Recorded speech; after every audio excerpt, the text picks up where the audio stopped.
Morning everyone. Good morning everyone. Chetan academy में आपका स्वागत है। तो चलिए आज हम लोग पढ़ते हैं 10th क्लास के मैथ एक्सरसाइज 8.1 का 9 नंबर सवाल। कितना नंबर सवाल पढ़ेंगे? 9 नंबर। चलिए देखिए, सवाल कह रहा है त्रिभुज एबीसी में जिसका कोण बी समकोण है, यदि tan a बराबर 1/√3 तो निम्नलिखित के मान ज्ञात कीजिए। पहला में दिया है sin a into cos A plus cos A into sine C का मान निकालना है। दूसरा नंबर में क्या दिया होगा आपको? Cos A into cos C minus sign A into sine C का मान हम लोग को ज्ञात करना है। तो जो पहले दिया हुआ है उसको हम लिखते हैं। हम लिखते हैं दिया हुआ है। क्या दिया है उसको लिखते हैं दिया हुआ है।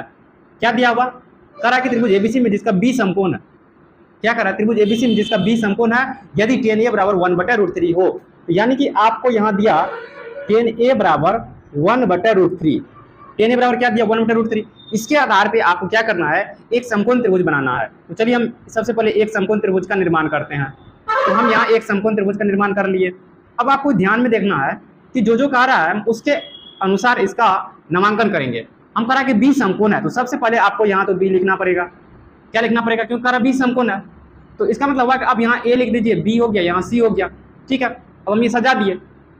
अब आपको क्या पता है कि tan a बराबर, यानी कि tan का जो फार्मूला होता है हम जानते हैं P/B होता है। tan का फार्मूला क्या होता है? P/B। अब यहाँ tan का फार्मूला P/B लिख दिया, तो यहाँ 1 है तो यहाँ 1 लिख दीजिए, यहाँ √3 है तो √3 है। इसका मतलब है कि लंब का मान जो है 1 है और b के सामने √3 है, तो आधार का मान कितना हो गया? 3। तो हमको क्या चाहिए? कर्ण। तो यहाँ जो दिया हुआ है tan a बराबर 1/√3 PB, ये एक समकोण त्रिभुज में, तो लिख देते हैं समकोण त्रिभुज एबीसी में। क्या लिखेंगे? समकोण त्रिभुज एबीसी में। समकोण त्रिभुज एबीसी में किससे लिखेंगे? आपको पता है,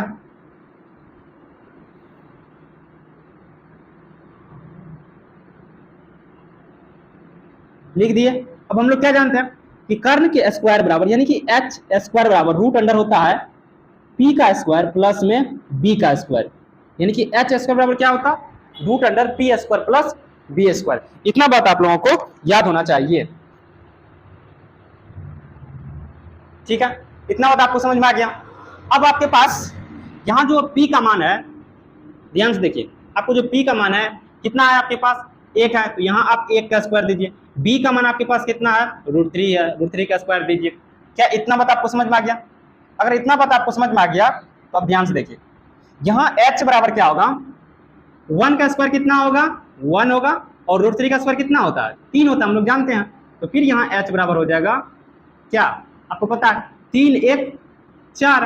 अब हम इसका वर्गमूल निकालेंगे तो 4 का होगा 2 गुना 2। कितना होगा? 2 गुना 2। तो h बराबर निकल गया 2, क्योंकि पेयर लग गया, 2 बाहर आ जाएगा रूट से और रूट कैंसिल हो जाएगा। तो मतलब हुआ कि हमको कर्ण का मान निकल गया, h का मान कितना? 2। इतना बात आपको समझ में आ गया। ठीक है, इतना बात आपको समझ में आ गया। तो अब हमको एक नंबर में किसका मान निकालने के लिए कह रहा है उसको ध्यान से देखिए। आपको मान निकालने के लिए कह रहा है साइन ए इंटू में cos C plus cos A into में साइन सी, इसी का आपको मान निकालना है। अब आपको यहां से फॉर्मूला याद होना चाहिए। क्या याद होना चाहिए? फॉर्मूला आपको याद होना चाहिए। तो आप बताइए, साइन ए का फॉर्मूला हम लोग जानते हैं क्या होता है?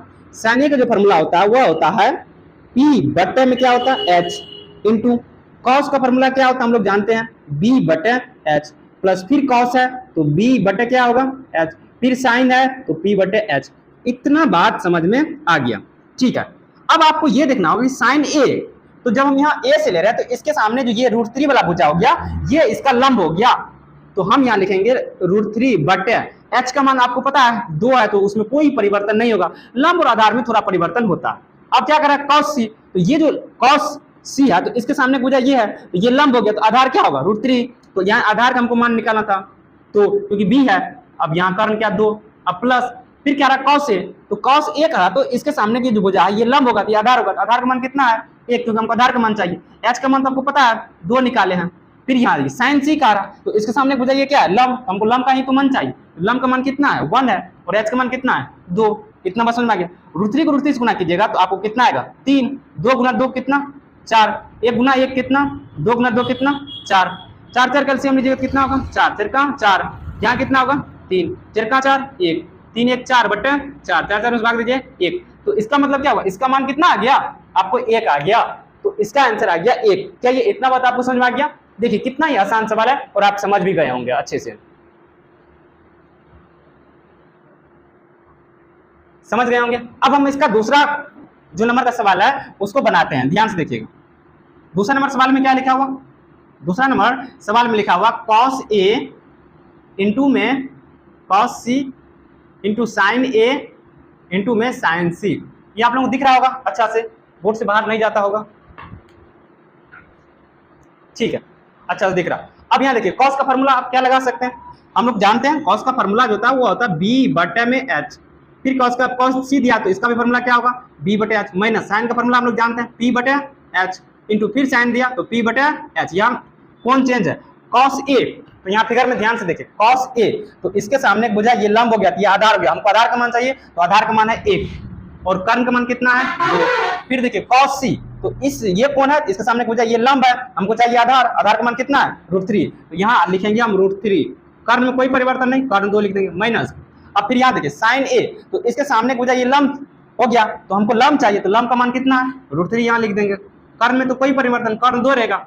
अब साइन C है तो इसके सामने बुझा अब ये हुआ, तो लंब कितना होगा 1 और कर्ण कितना होगा 2, √3 को 1 से गुना कीजिएगा कितना होगा √3, 2 को 2 से गुना कीजिएगा कितना होगा 4, √3 को 1 से गुना कीजिएगा कितना √3, 2 को 2 से गुना कितने का 4 हो जाएगा, 4 4 का एलसीएम लीजिएगा तो आप कितना होगा, आपको पता है 4 4 का एलसीएम 4 होता है, 4 को 4 से भाग दिए 1 होगा, 1 में √3 से गुना कीजिएगा तो कितना होगा √3 माइनस, फिर इस 4 से इस 4 में भाग दीजिएगा क्योंकि यहाँ भिन्न का घटो कर रहे हैं तो 4 होगा, 4 को 4 से भाग दिए 1 होगा, 1 में √3 से गुना करेंगे कितना होगा √3, √3 से √3 क्या कितना 0, 0 बटे 4, 4 से 0 में भाग दिए कितना आएगा 0, दोनों का हमको आंसर आ गया। ये वीडियो, ये सवाल आपको बहुत ही अच्छे से पसंद आ गया होगा और आप समझ भी गए होंगे, इसमें कोई भी दिक्कत नहीं होगा। यदि ये वीडियो आप लोगों को पसंद आया तो कृपया वीडियो को लाइक करें, शेयर करें और चेतन एकेडमी को सब्सक्राइब करें। आज के लिए इतना ही।